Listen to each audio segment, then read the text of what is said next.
Chair recognizes the gentleman from Oregon, Mr. Walden, for 5 minutes. Thank you very much, Mr. Speaker. I rise today to commemorate and honor the life and legacy of former Congressman Bob Smith. An Oregon native, born in Portland, raised in Burns, he had a deep understanding of what it meant to be an Oregonian. He knew the needs of the surrounding communities, and especially the rural part of our state. He went to Willamette University in Salem, received a degree in agriculture, and he'd go to work, putting that to work on his own ranch.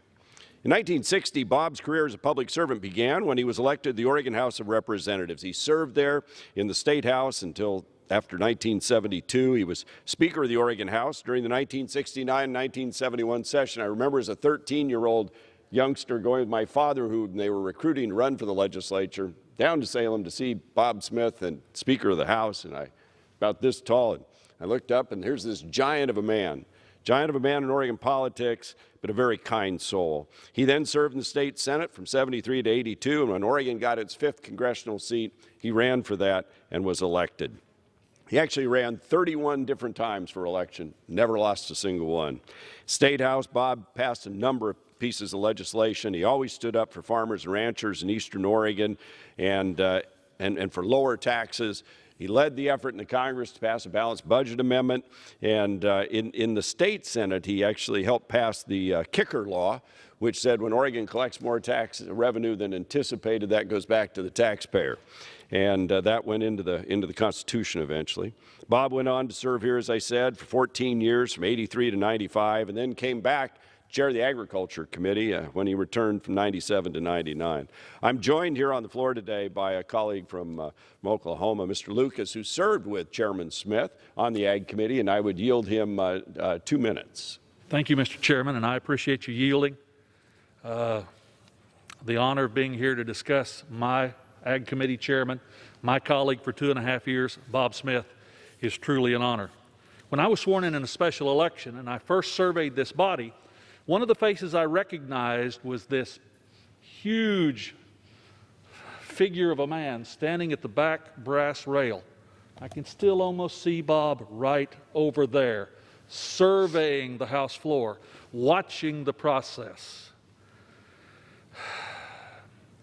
Bob was one of those folks who had a quiet, calm demeanor. He was a wonderful mentor to me in that first 6 months, and then he went home to the ranch for 2 years. And then we begged him to come back and lead the Ag Committee for the next 2 years. Bob was a wonderful mentor to me. He was a wonderful mentor to the underclassmen.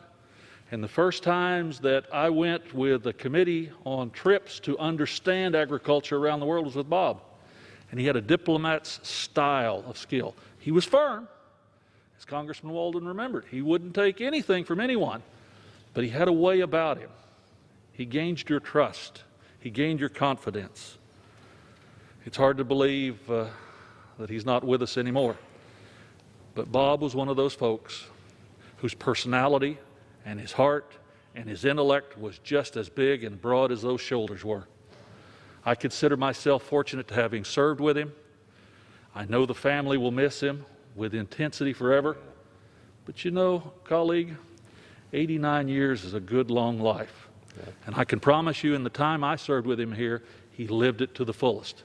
And with that, I yield back to my colleague from Oregon. Well, I thank the gentleman from Oklahoma, and he did live it life to the fullest in every measure.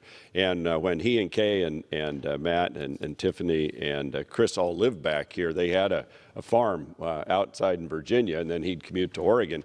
But on weekends when he was here, he and then Commerce Secretary Mac Baldridge would rodeo. They would go out and rope and participate in rodeos around. And here you had a sitting member of Congress, the Secretary of Commerce, out in the rodeo grounds. And he lived the life, big and bold, and free man, like his middle name. He believed in freedom. He believed in freedom in America. He stood up for Eastern Oregon and for our farming and ranchers and our communities. And those of us who fly in and out of Central Oregon have a big thank you to him as well, since he used his ability in this body to get us a tower there so we could have real flights in and out of Central Oregon, and improved certainly the interchange I-5 at Highway 62.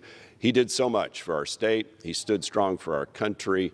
He believed in freedom. He was a dear friend. And to Kay and to Matt and Chris and Tiffany and the whole Smith family, we extend our deepest condolences. But what a life well lived, a public service career that will be tough for anybody to ever top. And so with that, Mr. Speaker, I yield back the balance of my time.